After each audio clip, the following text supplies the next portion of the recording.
Good evening. Good evening. Good evening. This is going to start any second and make some noise, okay? Because I don't do lives very often, they often go really, really pear-shaped. I am live. If somebody can give me a comment, please, because I don't know if anybody's even here and watching. Mute that. Caught it in time.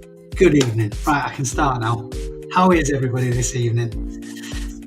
Like I say, I don't do lives very often.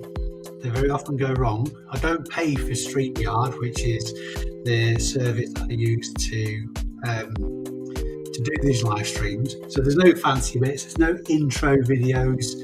I'm actually watching myself as well. That's really distracting. Let me get rid of that. Don't need it. So yeah, there's some people watching, I believe. So if you can just send me a quick message to say that you can hear me and see me, that'd be groovy. Let's stick that there. One reason I was doing that is because I can't see who's watching. Right, it's all looking good. 9 people watching. No comments. Who's here? Who's here? There we go. Good evening, Ross. How are you, sir? Yeah, doing really, really good. I thought I've got a bit to talk about. So, for the first time, for the first time in 8 months, like I say, I thought I'd do a live. Thanks very much, Irby. Thanks for joining us. Thanks, Mark. All good. We're cooking on gas. As with most lives, it's very audience participation. That's what drives it. The chat drives it. So if you've got any comments you want to stick in, any questions, anything like that about me, maybe or reselling in general, just hit me up in the comments. I made a few notes, which is probably the most prepared I've ever been for a live. And you'll see that how well polished the editing uploads that I put on are when I've cut out all the me thinking time and saying and all that kind of malarkey. Right, updates. What's been happening with me lately? A lot of you will probably watch this channel. You may be familiar that I've recently taken on a warehouse. That was a massive move for me, even mostly because of the extra expense. It wasn't just the fact that the rent is an extra £250 a month, it's all the ancillary costs as well. So internet, utilities. Fortunately, I qualify for small business rates relief, so that don't have to worry about that. And just general running costs, most of which I accounted for. There's been about a period of about 2 weeks where I've done very, very little listing. Aside from the picking and packing, I've done nothing at all basically on the business. So that's had an effect as well. Obviously finding the money for the deposit, that kind of stuff. So it's been a very expensive couple of weeks with not very much revenue generation other than that the kind of snowball effect that usually happens with selling online. Consequently, I'm playing catch up because during that 2 weeks as well, I'd still got to keep suppliers sweet. So I've still got to keep buying from people I buy from regularly to keep them on board so I can continue that business relationship with them. So it's been a very, very expensive time. I've got an absolute mountain of stock to climb at the minute, which I'm fighting my way through. I've managed to reduce 3 rather large piles of stuff to 2 and a bit. And I've been trying to catch up now for about 10 days. So that gives you some indication of what I had to deal with.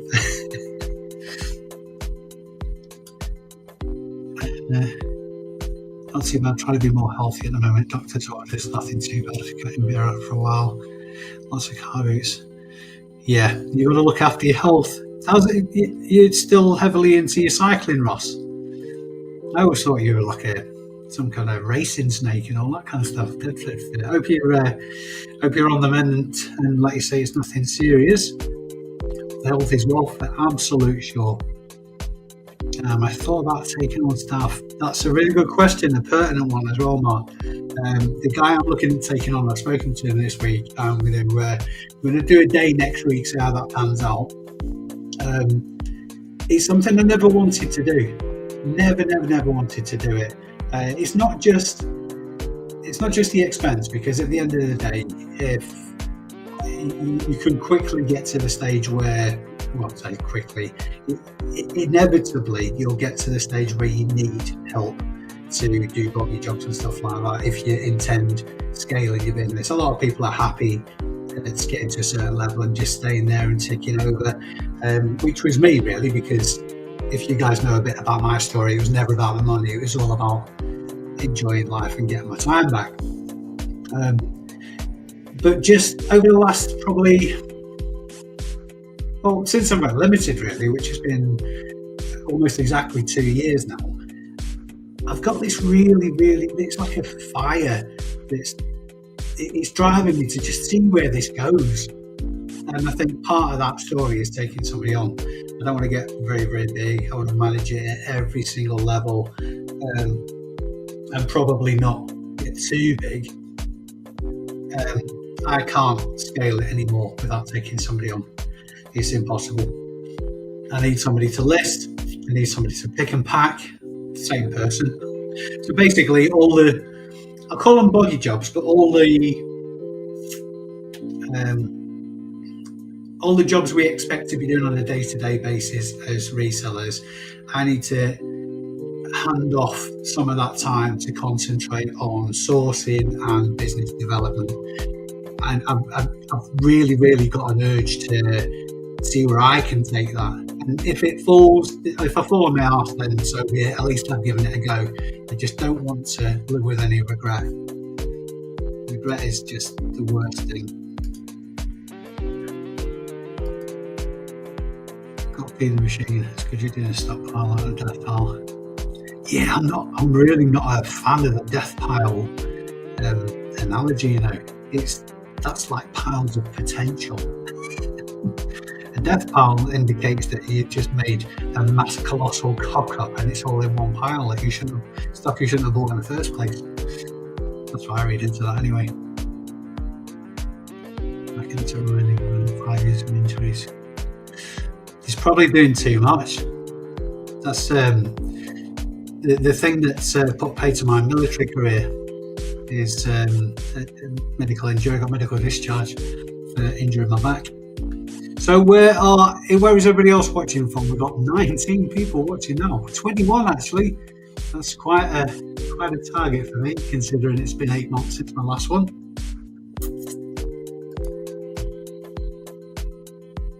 Yeah, definitely. I'm more of a petrol man these days. Although, embarrassingly, I did about 600 miles on my bike last year, and last time I went into the garage, there's something growing on the tank of my bike. Yeah, not good. I don't see any point. I only tax my bike now for 6 months of the year because I'm a fair weather rider. Right, I've covered the warehouse. That's coming really well, really well. I've made a few tweaks to it since I published a video, I think it was last week, about the walk around, the walk through the warehouse. I've tweaked a couple of things just for efficiency reasons and prepping a bit of space really for taking this guy on. He can hit the ground running as well. He's adept. He's not even a lad. He's the son of a very good friend of mine. He's adept at listing on Vinted. Needs training up on eBay. My biggest fear, going back to sort of like Mark's question, my biggest fear was I'm a control freak as far as my business goes, because obviously your business and your performance is your reputation. I was very concerned about handing over any kind of reputation affecting power to another body. So, but I thought of a way around that. and it was glaringly obvious. I use CrossList for cross-listing to multiple platforms. Now you can create listings from scratch on CrossList to populate the different platforms. It's almost exclusively eBay and Vinted I use it for at the moment.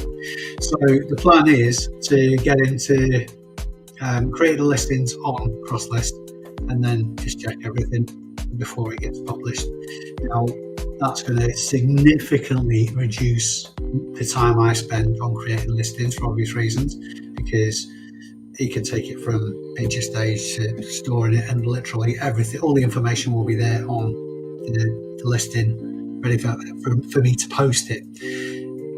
It does still seem a little bit labour intensive, but on the plus side, it'll give me the confidence that he can do it. I'm not expecting him to do it as well as I would, because nobody's going to be as passionate about my business as I am.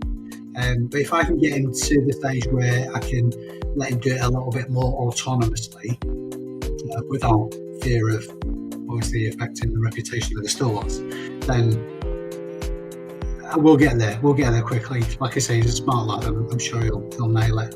And that'll, like I say, free my time up to do some more sourcing and development.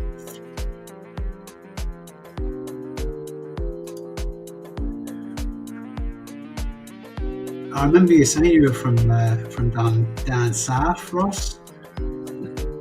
Big boys from Salisbury. Mark's from Leeds. There's Barton Airport boot sale on tomorrow. Barton Airport boot sale is on tomorrow from, I think it's 8:30, 9 o'clock mark. If you're interested in a little bit of a trip over to Manchester. Supposed to be a good one, not been there yet. Deepest, darkest South Wales.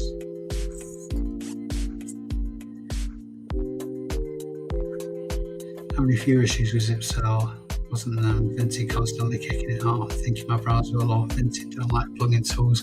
Zipsell put a new update in this week. I've only ever used CrossList for cross-listing. There's only one problem with it. It's absolutely brilliant, and it's helping me like you wouldn't believe, particularly where Vinted's concerned. But my biggest problem is the auto delist for sales. There isn't a facility for it yet. From what I can gather from other cross-listing services, it's very fickle. Stuff not actually getting delisted when it's supposed to be, when it's sold on whatever platform, and that's obviously key. It's absolutely key. I've been speaking quite regularly to Gillies, this guy from Holland who is the developer, and it's coming this year, that facility on CrossList. They don't want to release it until it's absolutely bulletproof, which I appreciate really, because if it doesn't work a bit, it might as well not work at all. So that's my take on it. So watch your space. I'm how long now? Maybe seven or 8 months into using CrossList. Won't be without it. Brilliant, absolutely brilliant. Reseller or CrossList. I think they've probably all got their their ins and outs. That's not actually one of the points I want to discuss, but does anybody else in the chat use a CrossList service, whether it be Zipsell, Reseller, CrossList? What's your take on it? Delist is quite fickle. That's the main problem. Yeah, they are very suspicious. It's still very young, Vinted, as far as business sellers are concerned. I think they'll catch up. A lot of people said that once Vinted came along, it'll be the end of eBay. It's a very naive way of looking at it. They're so far behind eBay. It's unbelievable. I can see why people are saying that. It's obviously really, really attractive. The fact that there's no fees for sellers, that's great, but there's also nowhere near the support.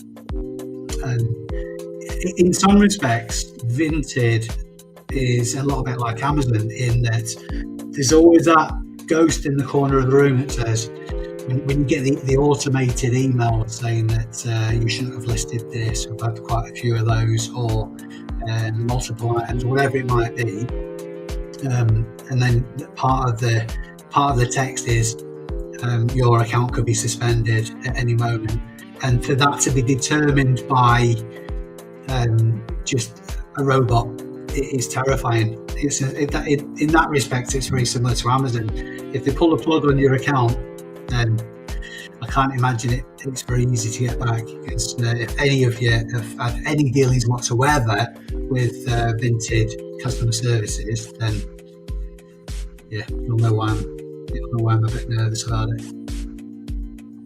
Yeah, so if you're not already on board with the CrossList there, I can only recommend CrossList because I use it myself and it's brilliant. Next point. So here's a question for you. Everybody's got goals this year. I'm quite happy to talk about mine, and a lot of you guys will already know what I'm developing this year as far as a business goes. But over to you. What do you want to achieve from 2025 in your reselling business? Is there anything? Are you scaling back? Are you growing your business? Are you happy ticking along as you are? Just let us know, and just drop a comment in the chat, and we'll see if there's any interesting points to know. And also, I've got a little bit of a moral question for you. So I made a pretty decent sale. There's a guy that I buy from regularly at Bolton called Rakesh. He's featured in quite a few of my videos. Absolutely top bloke. I picked up a jacket from him. It must be about 2 weeks ago now, and I couldn't, for some strange reason, I couldn't find any evidence for it to value it. Anyway, brand new RAF jacket, and he said, "Well, just take it and sort us out when it's sold," which I don't sell on consignment, so I'd rather just say, "I'll give you whatever. I'll just buy it for you, take the pawn." So anyway, for whatever reason, I said, "Yeah, okay, fair enough, I'll sort it out." And so this happened. I got home and I did a little bit more digging, and it turned out to be something significant. So let me just share the screen. This is the actual sale. So as it stands at the minute, this RAF cold weather flying jacket, it stands me nothing at all. It actually didn't sell for £195. It sold for £170 on offer. Now, my question to you is, how much would you give to Rakesh if you were me? I know how much I'm going to give to Rakesh, incidentally, and he'll be well looked after because, like I say, I mean, he's somebody I buy off regularly, and I don't want to upset him, basically.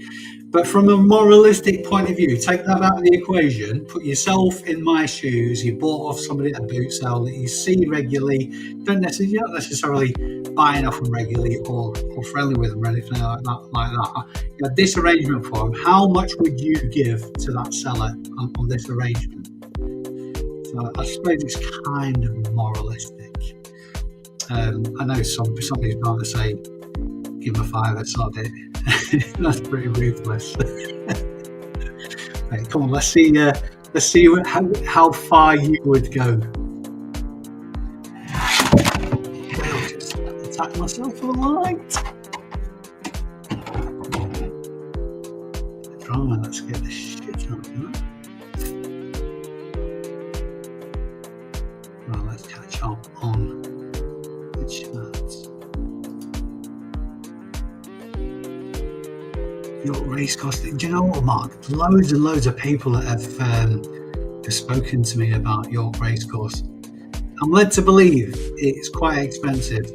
There's a lot of like antiques dealers and that kind of stuff on there, which, to be fair, it intrigues me. I don't know why I haven't been yet. Is that on a Saturday though? I thought it was Sunday.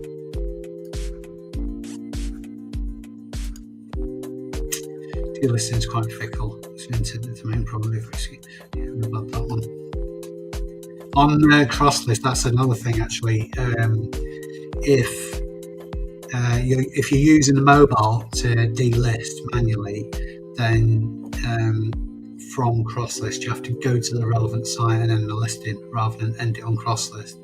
You can only end it on CrossList and make all the edits and all that on the desktop, which is a bit of a pain in the chuff. But anyway, Seasider's TV, my Vinted, got my Vinted about 3 days after permanent ban for fraud. That never happened. That's surprisingly quick, that. I always imagine that if you get a ban from Vinted, you're talking months before they pull the finger out. But then again, saying that, the only interaction I've had with Vinted customer service is the issue I had with getting verified, which I think was more of a Mango Pay thing than a Vinted thing. But it didn't leave a very good taste in the mouth as far as how effective the customer services were. That's a good point, that. Why did they think you were fraudulent? If you don't want to share the information, Seasiders, then no bother, but it'd be interesting to see what happened there.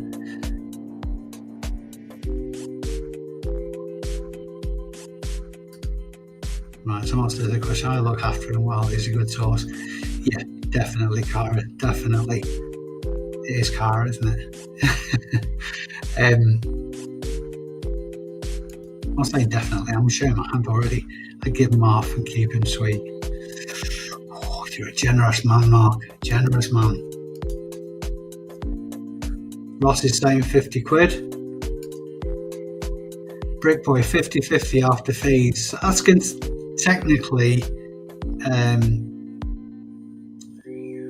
technically selling on consignment. It's a bit more difficult in my case because I'm VAT registered as well.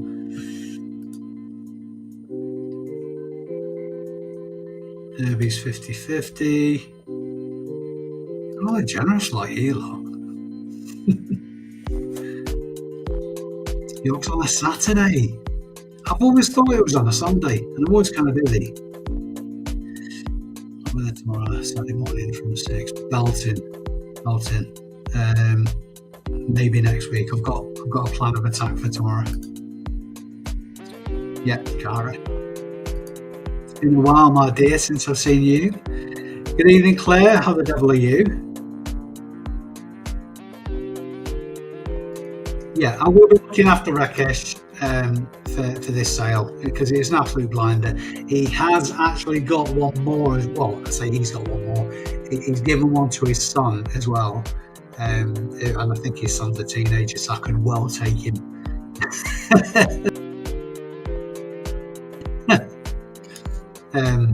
I think I'll grease his palm for the other one as well if his son wants to part with it, because it'd be daft not to, really. I was on Sunday, didn't see Bolton. I was in Wales. The video that's coming out tomorrow, me and my good lady went away for the weekend and hit the Chirk car boot sale while I was at it. It was a most excellent weekend for many, many, many wonderful reasons.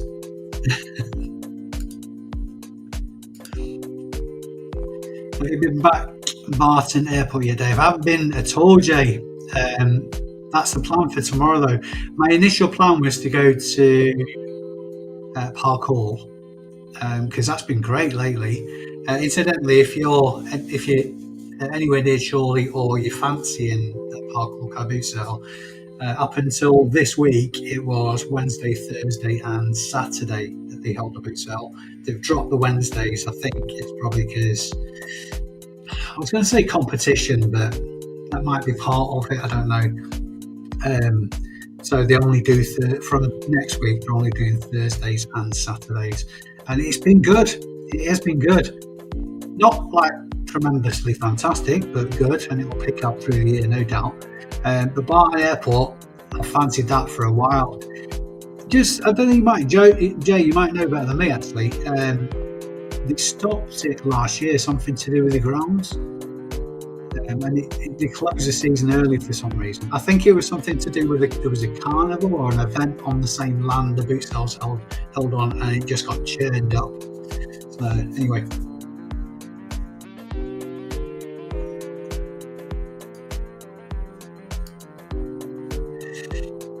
You're going on, but if you see no, is it Oh, Margaret, penny just dropped to which mark it is. And it's yours talking to you, come out in it. What a pillow. Why have you got a different name on YouTube than you have on Facebook? No, I won't say that. All of my local pubs are small car boots Sunday morning, 9 a.m. Did well last time.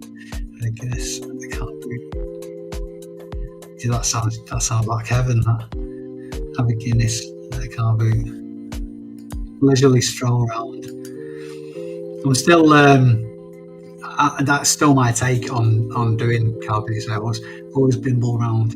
Just always bimble around. Love, I don't know, it might be a little bit smug and even conceited, but I like the idea that you watch all these people rushing around at 1,000 miles an hour and clearly resellers, and they're just missing everything. And you can just wander around at your own pace and pick up everything that they've missed.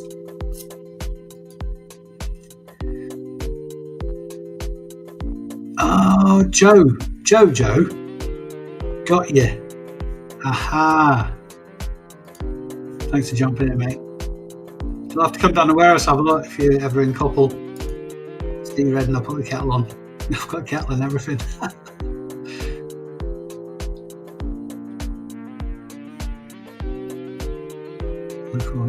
They're popping up all over the place, aren't they?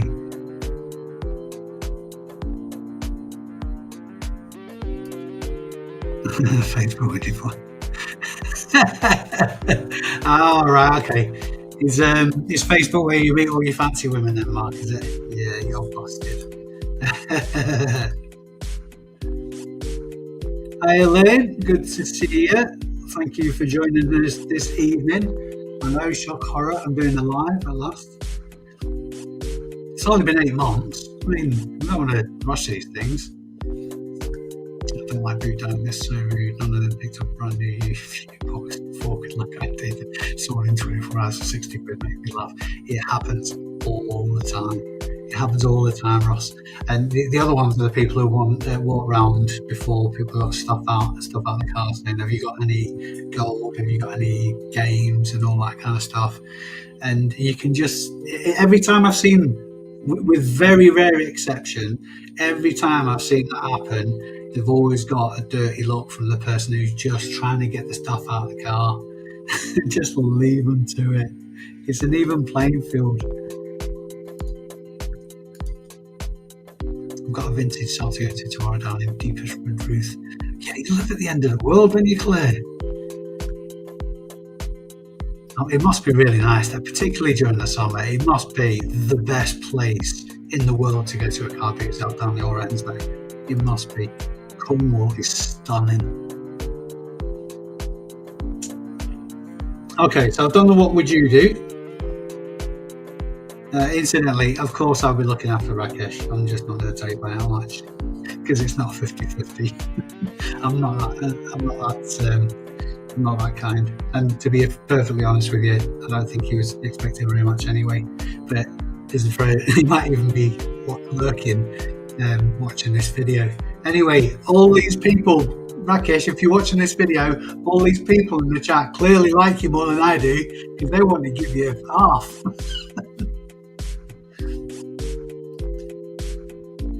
Sent you a private message a couple of days ago, Reese, on new Lego sets. I must have missed that, Carrie. Yeah, apologies to anybody who sends me a private message just out of the blue, because like 9 times out of 10, I must miss loads of stuff. 9 times out of 10, if people are saying, can you help me value this, which I just don't do. I know I come across as a bit of a dick, but I could spend my life doing that. So and even in the ABL reselling Facebook community that I run, one of the opening paragraph for joining the group is we would rather help you learn how to research to value stuff than do the research for you, because like I say, everybody, and that's usually what the questions are. So if I've missed your message because of it, the best place, in fact, Gary, if you're not already, if you're on Facebook, go to search ABL Reselling Community Group and join the group. It's open now. You have to be sort of like accepted kind of thing. Don't let any old scammer in. But yeah, and that's probably the best place to get in contact with me. That or Instagram. I'm assuming you've probably tried Instagram already, but yeah, either of those two. And yes, I'm interested. Particularly, the only questions.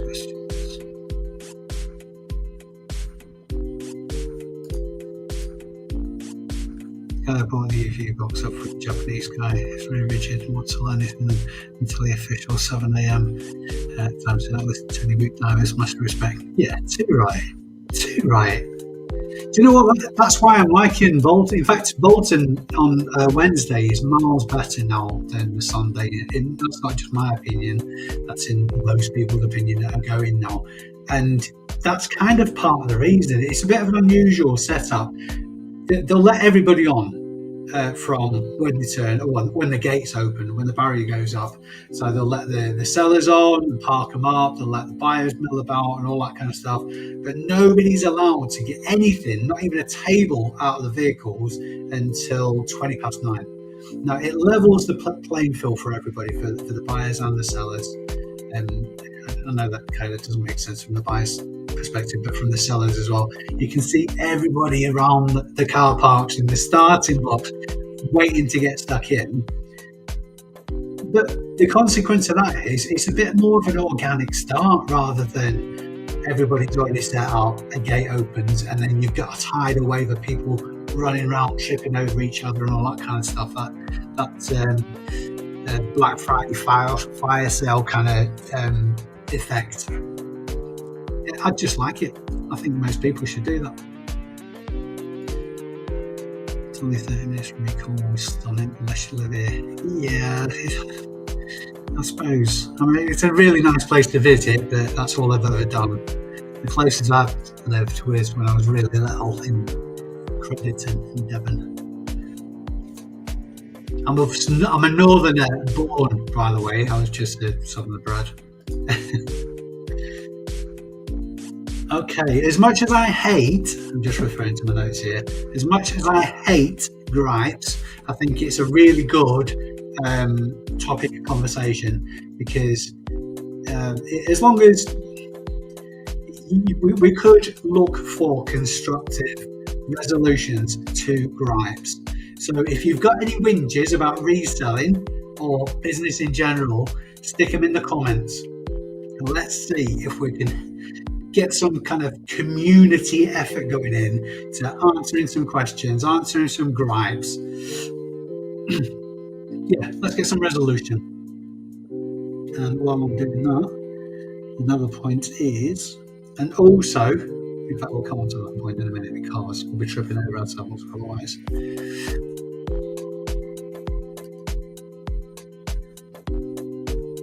Born in Exeter. Have you ever escaped? Have you ever escaped the southwest?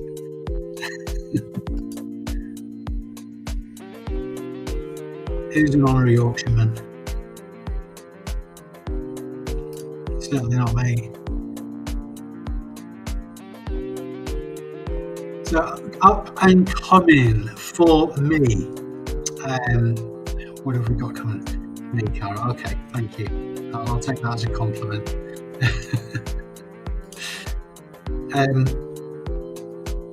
This coming weekend, on Friday now, so tomorrow I'm going to try Barton Airport, car boot sale. Sunday, the jury's still out, and as convenient as Bolton is, I really fancy going further afield, particularly after last weekend going to Wales. I can't tell you how much of a great time I had. The hotel I stopped in was the nicest bed I've ever slept in my entire life. The hotel, everything about it was amazing. The food, the customer service, the attention to detail. I really got spoiled. The boot sale, Chirk was a great boot sale as well. That's pretty consistent at this time of year. There is a segment of drone footage in tomorrow's video as well, so you get an idea of just how big. And I mean, from the footage, it looks pretty impressive, but that's only maybe 2/3 full, 3/4 at the most. So it's got more scope there as the year develops. So yeah, I'm thinking Berska, because I haven't been for a while. In fact, it's either going to be Berska or Adams Chilford. Because Adams Chilford's a good one as well. It's quite affluent down there as well. Towards the end of the month, if you are anywhere near Northwich, that way on, it might be, like, it's that kind of area. I don't know specifically. A place called Blakemere Village car boot sale. Now, in that area is where all your footballers live and all that kind of stuff. Again, a very, very affluent area, and they hold a once a month car boot sale last Sunday of the month, and I think it only runs for maybe about 5 or 6 months of the year during the warmer weather. Definitely worthwhile. Definitely worthwhile.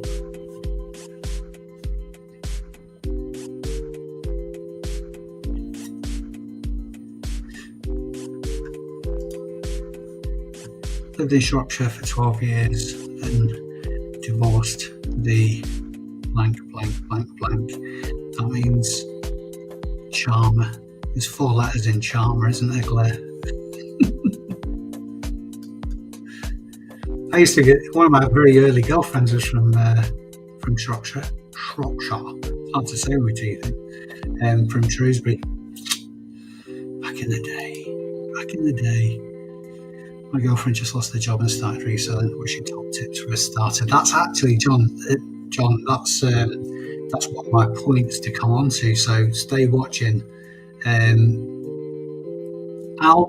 We'll come back to that if you don't mind, John, but yeah, we'll just come back to it. I was going to add to it there. Yeah, stick with us, John.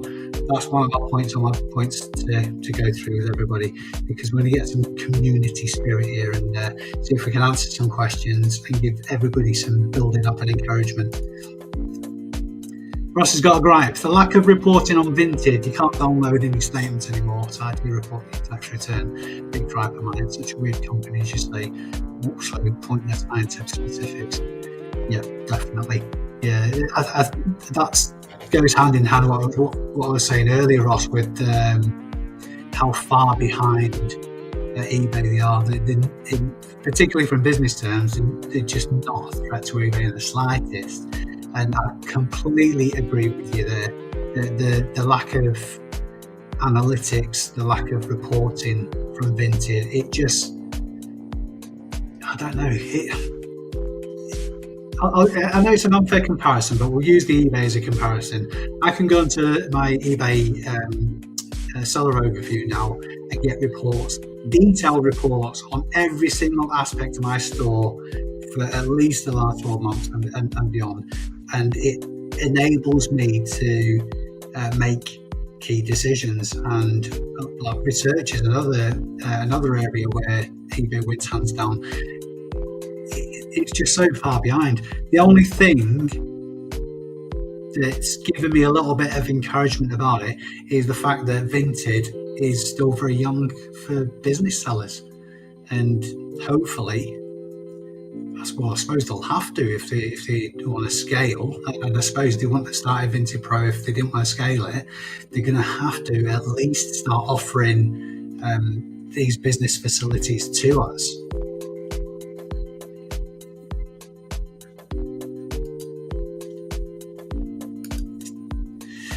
Joe, Bolton worries me with traders. I want the weekend warriors. Yeah, this is a conversation that comes up very, very, very regularly, Joe. And we use Bolton as the classic example because it's local to us. It's massive. Because it's massive, the traders will turn up first. Another good example actually is Smithfield Markets in Manchester. I've never been, but I believe it's very, very popular. That's also technically a car boot sale as well. I'm paraphrasing it because I don't know it specifically. But it fills up very quickly for traders because the traders are queuing from midnight. If they know that the punters are going to be there, they're going to make sure they've got a bloody spot to sell, and traders will do that. If somebody's selling casually, wants to actually clear the garage out, all that kind of stuff, all the juicy things that us as resellers want to buy, they're not going to know this. So they're going to, as is happening at the minute on a Sunday with Bolton, they're going to turn up at 7 o'clock in the morning thinking they're early and get turned away. There's a guy I was speaking to, can't remember who it was, a couple of days ago. He said he turned up to sell at 6:30 in the morning at Bolton, got turned around because the 3 car parks were full. So that's the reason why. Traders it's like us. I mean, that's the reason we use eBay for excellent example. It's the reason we put up with exorbitant fees, is because that's where all the buyers are. That's one of my clients, by the way. Traders will go where the buyers are. And if people get that fed up with it, they stop that fed up with it being awash with traders, that they go somewhere else, then fewer traders will turn up and it will kind of redress the balance a little bit. It just means we've got to go further afield. We'll mix it up a bit. Oh, cozy, loads of people have come up to Scotland. And you'll see if you watch tomorrow's video, I am tripping my tits off at the minute about travelling to get a car boot sales because I had such a great weekend. There's no reason why I can't do it, and obviously a large amount could be written off as a business expense, which would win. So yeah, I'm gonna have to do some. If you've got any recommendations for car boot sales or flea markets, so on and so forth, to go up in Scotland and where, I'm all ears.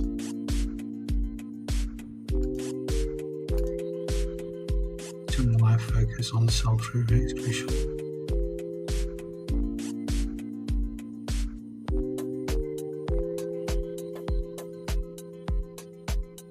Yes, yeah, totally. So that took a minute. I thought that John Alive was the name. Yeah, John Alive is the name. Focus on sell-through rate. Yeah, definitely. We'll come on to that shortly, Ross.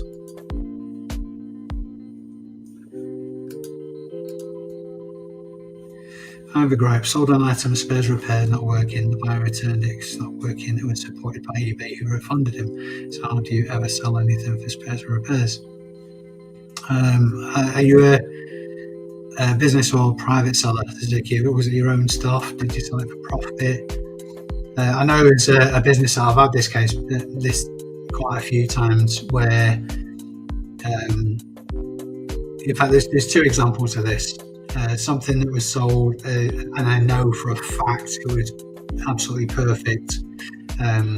Somebody opened a return saying it didn't work, this, that, and the other. Sent something completely different back, and it was clearly taking the piss. And as a business seller, I'm obliged. I could fight my corner, and I've heard of some instances where people have won the case. But as a business seller, I'm obliged to refund 50% using the missing parts or whatever excuse is the closest. And the seller's got the option then of countering it and eBay refunding the other half. So as much as that encourages people to take the piss, it's all part of distance selling regulations and all that kind of stuff. There's only, from a business point of view, a business seller point of view, it's the cost of doing business. You just have to write it off. I completely agree with you. All I would say is, if you maintain a top-rated seller level on eBay, they are more inclined to pick up the phone to you and discuss it and find in your favour if you can maintain it. But just speak to them, phone them up, speak to somebody, and if you don't get a happy result from that, phone them back and speak to somebody else again. Ultimately, you might just have to take it on the chin. But what you have to consider is how much of your time is being eaten up trying to sort it out. So, for example, if you sold something for 80 quid, you've had to refund 50%. Is the time you're spending on it worth 40 quid or less than 40 quid? You've got to consider that as well.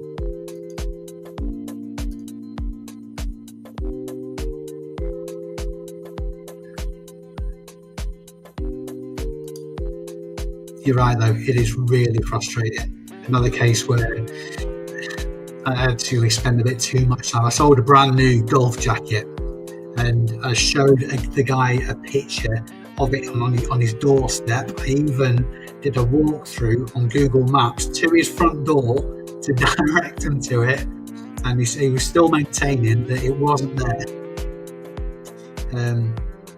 He opened the item not received case. Because I had tracking, the item was shown.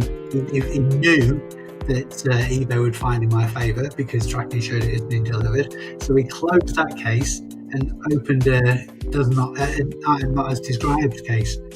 Sent back some crusty old bloody polo shirt, and I had to refund 50%. And eBay, because he challenged my 50% refund, eBay refunded him the rest. Bastard. Absolute bastard.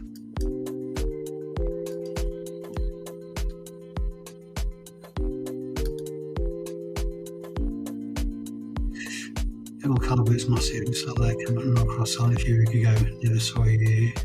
One of the good ones to watch all the time. Thanks very much indeed, Cozy. Appreciate that, mate. I know you've there's lots of choice out there for reselling YouTubers at the minute, that's for sure.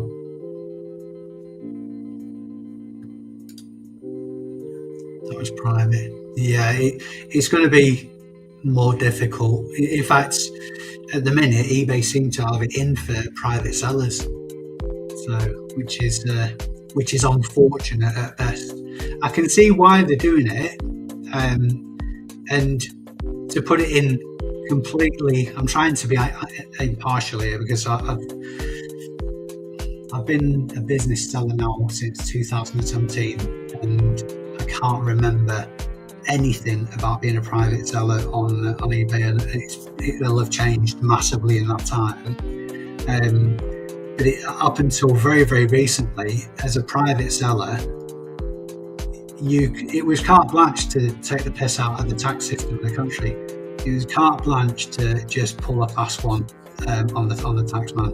And I know I may be being a little bit controversial here. I know some people are selling for profit on private accounts, and if that's what you're doing, then mazel tov. I don't care. I really don't care. There's part of me that really, really wants to say, well, if I have to pay tax and I'm doing it legitimately, then everybody should be doing. It's not that at all. It's just that's the right thing to do. It's the right thing to do. So if that opens me up to criticism because people are doing it and they're not paying the tax they should be doing, then sorry.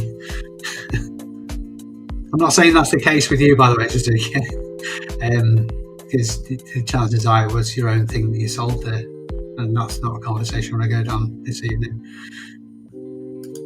Anyway, my point on that was eBay have been forced into a corner. All the selling platforms have been forced into a corner where they have to be more accountable to HMRC for the people that are selling on their platforms. And like I say, it's long overdue. It's long overdue. I know that there's an argument to say all these big corporations that are getting away with paying tax, this, that, and the other, but everybody is playing by the same rules essentially. If you know of a scheme, or if you know of a legal scheme where you don't have to pay as much tax because you're a member of a scheme, or you're putting your money there, that you just got to do it. You're going to do it as long as you're operating within the law. and the platform has been forced into telling their users to abide by the law, essentially.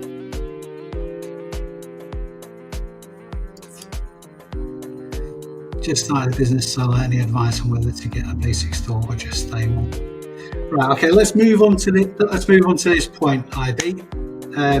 It's obviously one for John as well. Top tips or best tips for new resellers. So the two parts to this kind of thread. One is for questions like IB and John. People who are new to reselling. If you want to fire some questions at me or at the chat, have at it. Also for the established resellers in the chat, just put a comment of your best tip, your best pickup of stock. Your put your words together, Dave. Come on. So your best tip for reselling. That was that easy. Right, let's go back to John's question first. I'll probably not be able to find it now. Right, rather than dig through, John was saying his missus lost a job and she's getting into reselling. Best tips. So my start of the 10 would be not to expect everything to happen overnight. So persistence and patience are the biggest commodities you've got to play with. So stay at it, and again, patience. Don't think it'll happen overnight. Research, as Ross said, research everything. There's loads and loads of people who can tell you how to do it online, and there'll be varying amounts of bullshittery in that. I just need to word off tea cakes. I'm coming to your comment, Dave. Promise.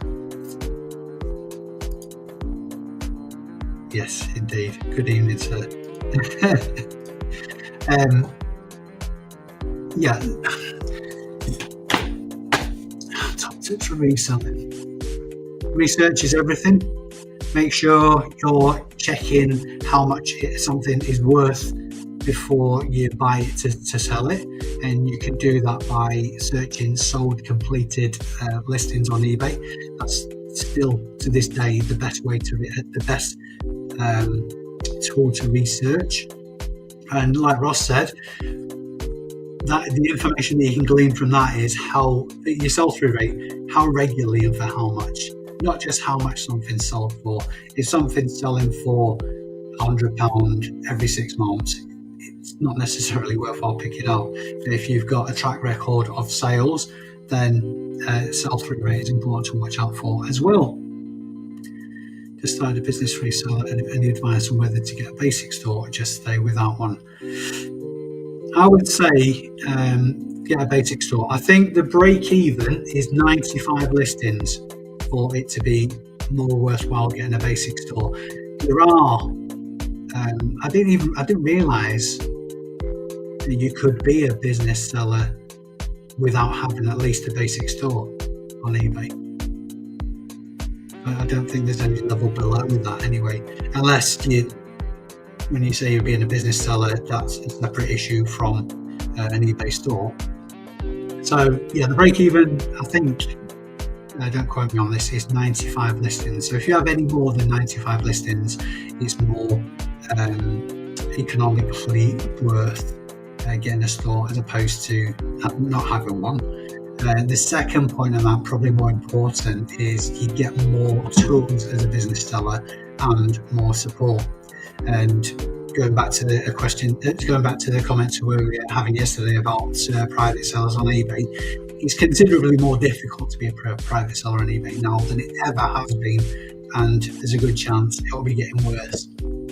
But I can't really comment on that because not only has it been a long time since I was a private seller, and I don't know anything about it. And because of that, I don't keep an eye on what's happening to private sellers either. Always good to see you, Dave. Always good to see you. Glad to have you, mate.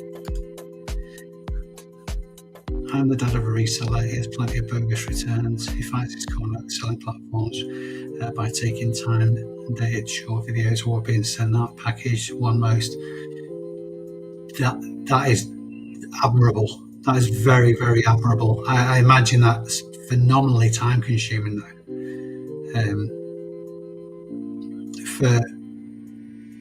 That is definitely the best way of dealing with it. For my purposes, I think the time consumption element of that would outweigh the benefits of it. I'm not selling mega expensive items anyway in the main. Agreed, it should be fair playing field. We don't mind paying tax as long as everybody else pays for it. I would pay more tax gladly for better public services. I think most people would, Ross, yeah. But it's like everything in life. People want their arse wiping. They don't want to. Well, literally, they want their arse wiping. It kind of goes hand in hand with. Sometimes I get sucked into. I get triggered because I don't know. I'm a former Facebook troll hunter, because when I had loads of time on my hands, I just used to help figures and stuff like that, and just get into a keyboard warrior kind of thing about it. I know, yeah, I'm such a knobhead.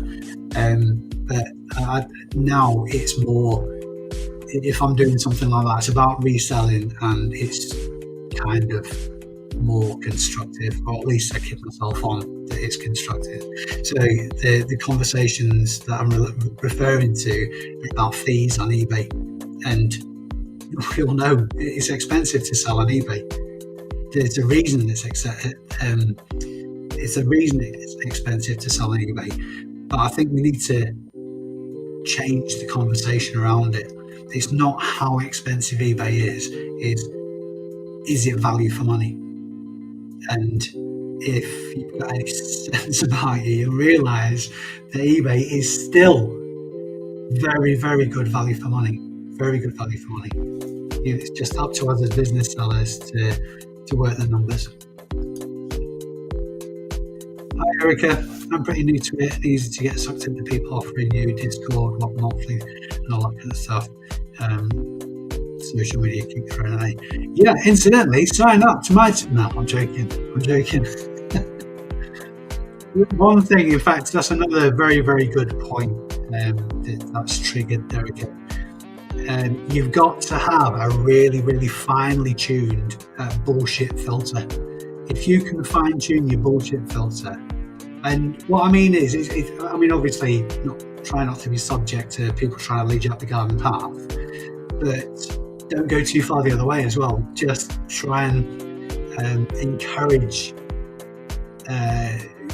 positive and true information as well. Don't completely block everything out thinking everything's bullshit. So if you can get that dial right on the bullshit filter, then you've got it nailed. No problem at all, John. If anybody, by the way, particularly new resellers, if you're on Facebook, just search ABL Reselling Community. It's a group on there. You can join that. I'll just accept you straight away, because if trolls get in, we just filter them out there quickly. It's a really good resource. Really, really positive. I used to limit the numbers to 500, but the group wasn't really active enough, and I've kind of thought that the whole reason for it existing is to help resellers with questions, whether they be like a newbie question, which we don't mind, to more advanced questions. There's resellers of loads and loads of different levels in there. Really supportive, really positive. There's none of this clicky hateness or anything like that, because I jump on it immediately. Wouldn't have any of that nonsense. So join that group. It's a great resource for resellers generally. I think so. I would say that one night is my bloody group.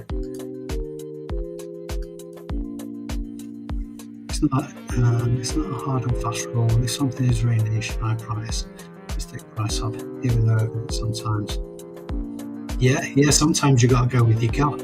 I think being an old git, it stood me in good stead, because I've had a bit of life and a bit of experience to just have gut feelings about stuff that are a little bit more off the wall. Sometimes, like Ross said, you can take a chance. But what I would say as a rider on that, if you can't find evidence of something you're picking up for resale on eBay specifically, then just imagine how you would feel if you lost that money because you're completely cocked up. So if you're going to have a roll of the dice, it's got to be based on your own experience, and it's something that's not sold regularly.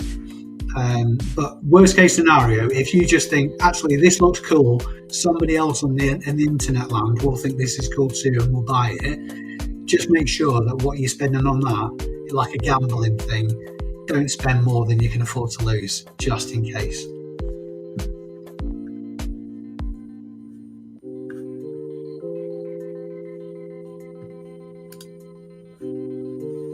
What time we aim to get Chelford for? Can't remember. Whatever it says on their Facebook group as time for buyers, at least an hour before.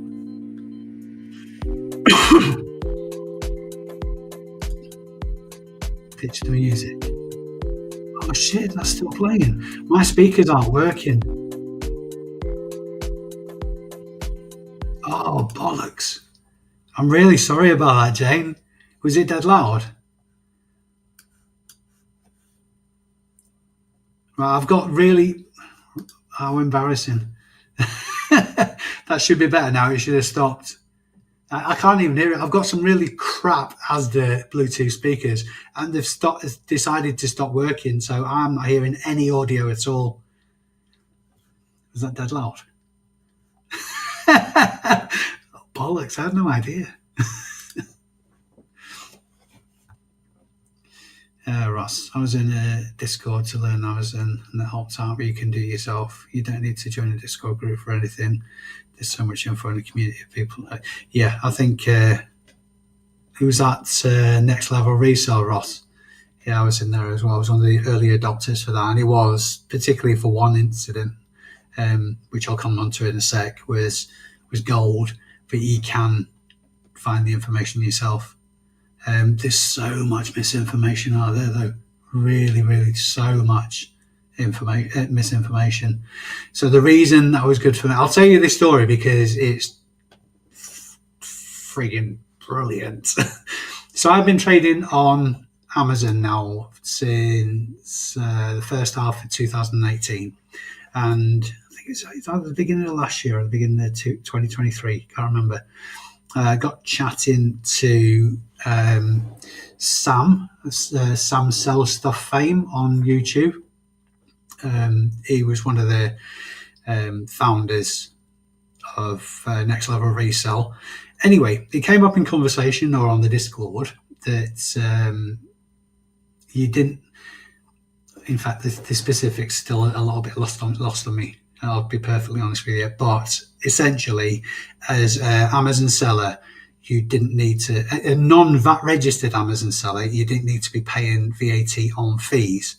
So that was, at this point, 5 years, give or take. Say, around about 5 years of selling on Amazon to varying degrees, and all of VAT on the fees I was paying. And if you think eBay fees are bad, stand by for Amazon fees.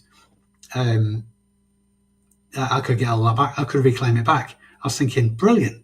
I had no idea how much that might be because I'm not VAT registered. I wasn't keeping track on how much VAT was on fees. I was just paying the bill, or it was coming out of my Seller Central account.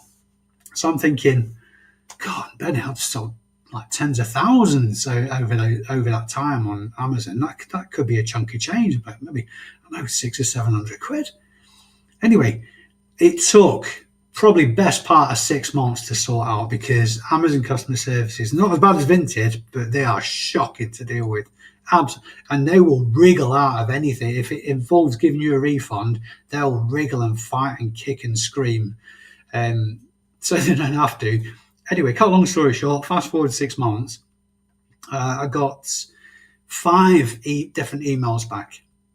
The first one was from the UK marketplace, a refund of 3,300 and whatever it was pound. So I'm giving it fucking ka-ching, get in. And the other, I hadn't even opened the other emails. because at that time I was selling in 4 other European marketplaces.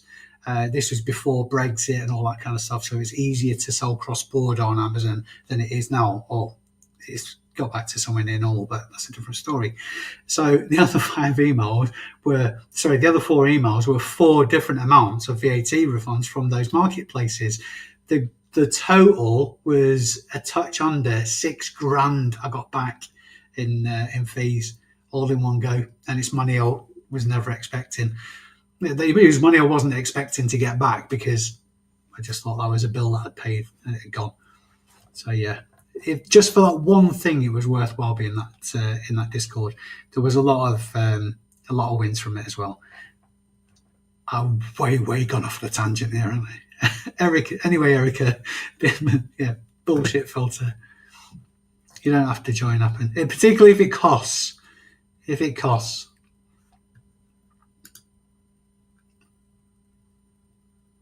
Yeah, next level reselling service. Yeah, absolutely. It was good for people new to Amazon, but for me, it wasn't much good for anything else. And that's not me slighting it because, like I say, I had a massive win. I'll never have a bad word to say against particularly Sam.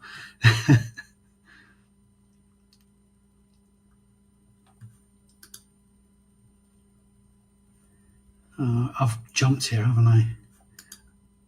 Sorry, I've jumped through the chat. How are we doing for time-wise? Jeez, we've done over an hour. Thanks for keeping me going. It'd be consistently about 35 people on as well.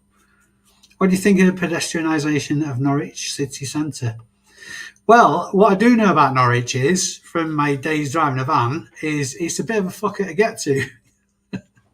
Have they got any main roads into Norwich yet? It's just none of East Anglia seems to have any motorways. What the hell is that all about? Anyway, pedestrianisation is for the win. Yeah. Weirdo.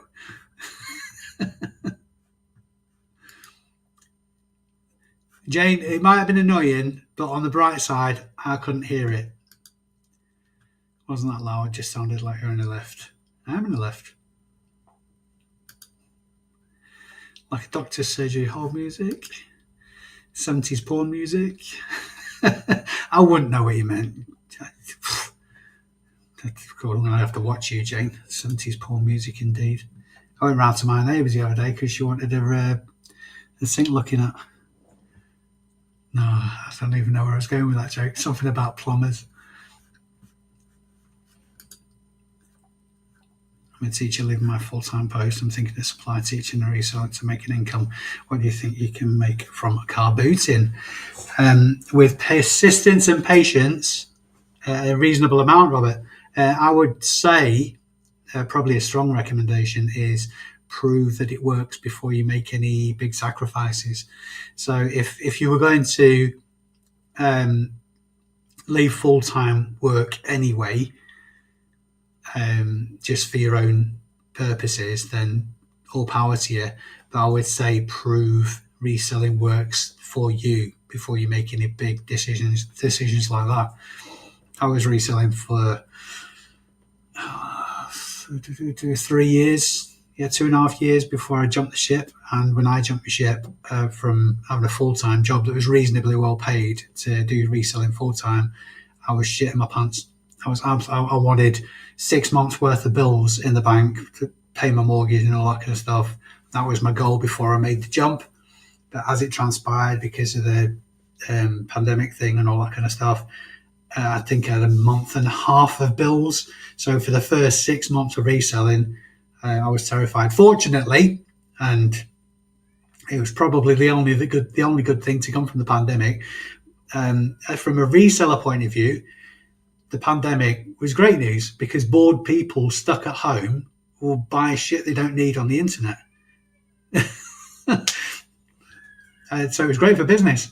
And that carried me through that bit into obviously everything growing for that. But I would say it was easily a year before I started paying myself a wage above what I needed to stay afloat. And probably another couple of years beyond that before I started seeing a reasonable standard of living or comfort within the business. Because even to this day, I take very little out of the business. In fact, it's a running joke. I go overdrawn in my personal account half a dozen times a month because I just leave everything in the business. It's asset for the business, and I've got the money the money in the business account is tools to achieve a goal. It's not money; it's tools.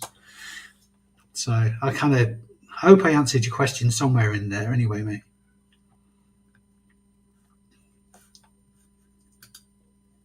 Okay. I say it's too good to be true. Usually is. Definitely. I did FBA a few years ago. Got sucked into a private label course. Jeez. I nearly mastered result. And to nearly master result rights. Yeah. Yeah. Fair play to you, Erica. That's the private label route, man. That takes a hell of a run up at that. I'm sure you found out that. Is my right hand lass? How you doing, Kath? Haven't seen you about lately. Hope you've been keeping well.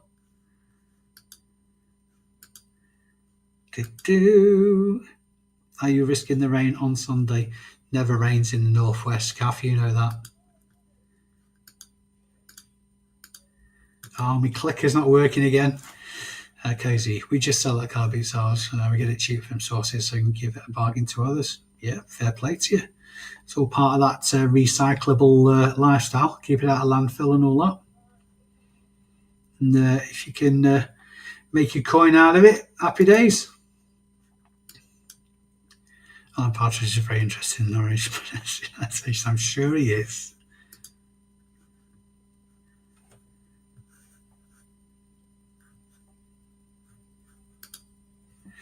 Be careful, supply. It doesn't pay as much as full time. Yeah, I think. I mean, Rob might have his own reasons, Kath. So hopefully that's the case. It's. Oh, sorry, I saw his comment there. Yeah, be cautious. I suppose that's one way to put it, but just make sure you cover your ass. Only you know what you'll need. Only you know what you need to pay your bills and keep your head above water. That's so you can never. It's not as simple as saying how many listings do I need to have, or how much do I need to spend on stock, or there's so many different factors to it. You know best what kind of income you need to achieve.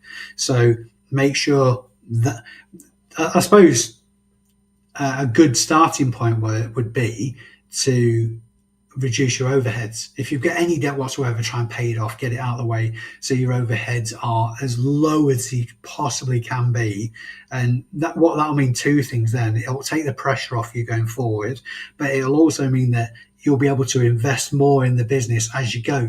And the more you reinvest in the business, the more you can, the quicker, I'll use that word very, very loosely, you can develop that business.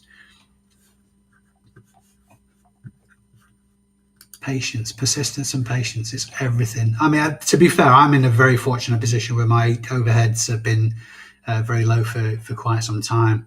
My kids are growing up and blah, blah, blah, and this, that, and the other.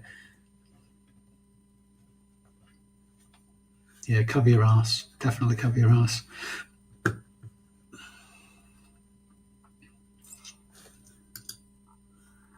You've turned Kath Polish. Well done, Dave. Dave, can you regale the chat with your expeditions down south, please? Because I've been speaking to Polish Pete, and I'm very keen to have that conversation with you. So, Dave, aka Tea Cakes, and our Polish brother have been traveling down south to go to car boot sales. It's kind of like, like the Vikings used to do in the old days, to travel across canals and streams rather than seas, and attack the boot sales down south. Stay overnight in an encampment with the horny hats on. That came out wrong. And then come back up north with all the booty. So come on, Dave. We want to know. We want the gory details. All these No, I'm going to leave that there. I'll leave that one hanging.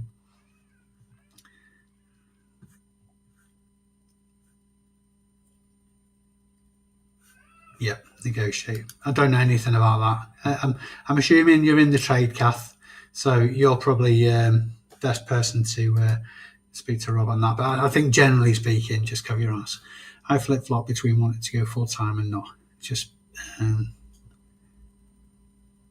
just building it, see what happens. You've been at it a while now, really, Ross, isn't it?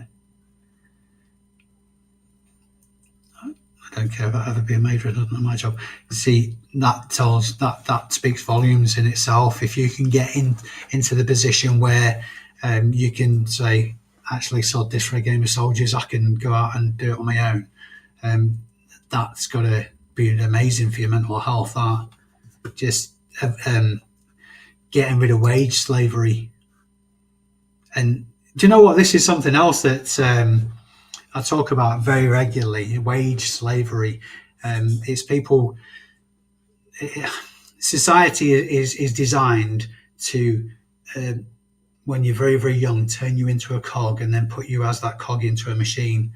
You're not taught entrepreneurialism at school or any kind of common sense, really, as far as practical adulthood is concerned. And therein lies the problem for me. So you're taught greed and avarice at an early age. So there's an increased chance you'll become indebted. And if you're indebted, you have to have a job and you have to stay in that job without taking any chances, let alone risks, because God forbid you should default on any of the debts you've accrued because of this trained avarice you've developed. God, don't get me started on that shit.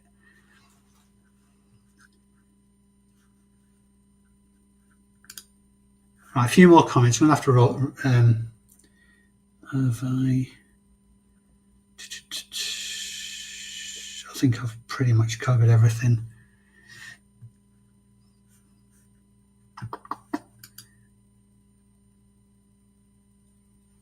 Okay, so much better stuff down there. Peter snores like an overweight moose.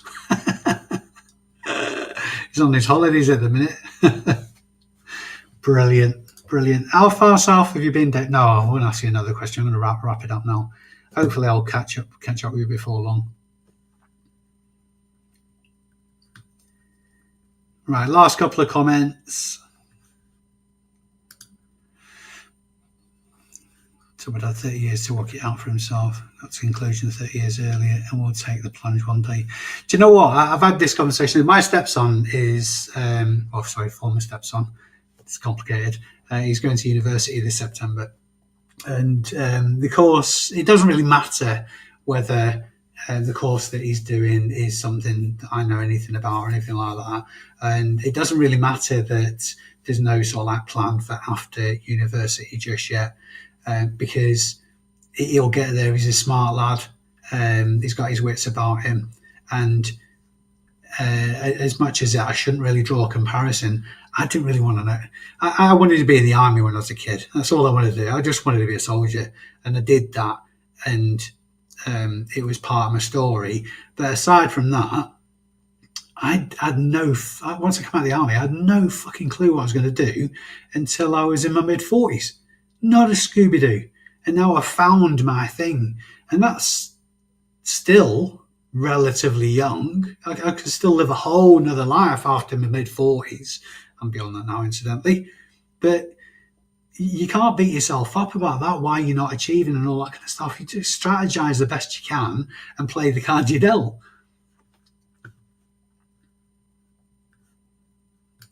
But I think one of the big things is the debt thing. You can imprison yourself with debt and be in a job that you fucking hate for, even if it's good wages, it's taking your life from you. It's sucking your fucking soul and affecting your mental health. So if you can do shit for you, then happy days. Thank you for the comments. I'm lucky that I have a month. Yeah, fair play. We come from a good income. I experimented a bit in reselling. I love the car boot. If you can have that hybrid lifestyle between a part-time job and reselling, then there's a very good chance that you will get to the full-time situation sooner than somebody who has a full-time job that they need to work and do the reselling as a sideline. It's just a time commodity then. I was working 50, 60 hours a week and then doing reselling on top of that. I didn't have a fucking clue if it would work or not. Not a clue. My driving factor was the fact that I wanted out of that 50, 60 hour a week job, and I was willing to do what it took to get me there. I had a very strong inclination it would work. I had no idea how long it would take to work, but I just kept at it. And that's all I would recommend for anybody. Just persistence and patience. Those 2 P's will make you win. Guaranteed. Right, last comment. Go for tea cakes. There are a bigger number of people just wanting to get rid of stuff, not trying to sell stuff to raise money, I have found down south. So basically, what you're saying, Dave, is we're going to rise up the Northern Armada and attack the forces of the Southern car boot sales en masse, like locusts, clear them all out of all their tat, bring it back up north, have a pint in a Winchester and wait for it all to blow over. Yeah. Happy days. What a great note to finish on. Vintage wholesalers. In the main, no. All of the ones I've tried have been pants, apart from the ones who tried to give me some really good stuff in exchange for a video. And of course, the ones they were selling, well, even they were a bit shy, to be fair. Unless you can get into the rag houses, vintage wholesalers suck because the bales that they send out have been rinsed to death before they sell them.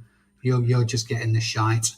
Just ask Carbo Chris for his experiences with wholesalers, particularly. I forget the name of the one now. The one with all the trainers that were falling apart. Nastiness. Nasty. Right. Thank you very much indeed, Kath, for rounding it. I will give Kath the last comment because she's lovely.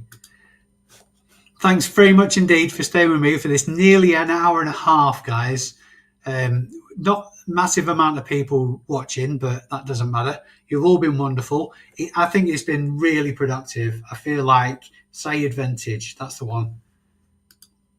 There you go. Sayed Vintage. Yeah, don't go there. Just anyway, watch Car Boot Chris's video on the subject. I feel like this has been really productive. I feel like we've supported each other a bit here now. I've vented a bit and got some shit off my chest. Some people have it seemed to have got the flavour for reselling. Some of the older hats have chipped in as well and use some profanities, which is always a good thing for venting. Hopefully you've enjoyed the watch. If you could do me a big favour, if you're not already subscribed, click on the subscribe button somewhere. I think it's, where is it? Where's my finger? Down there? No, down there. See, just around about here somewhere. Yep. Just click on that and subscribe to the channel, and a thumbs up, comment, all that kind of good stuff. That'd be great. One of the reasons I don't do lives very often is because YouTube doesn't give them very much traction at all. So, and I'm usually busy all the time, to be fair. But hopefully you've got some value out of it. I'm going to shut up now and go and have a rum. Enjoy your weekend. Get out there this weekend at the boot sales and smash it. If you see me anywhere in the Northwest, just tap on my shoulder and say hello. And I will see you very, very soon. Thank you for watching.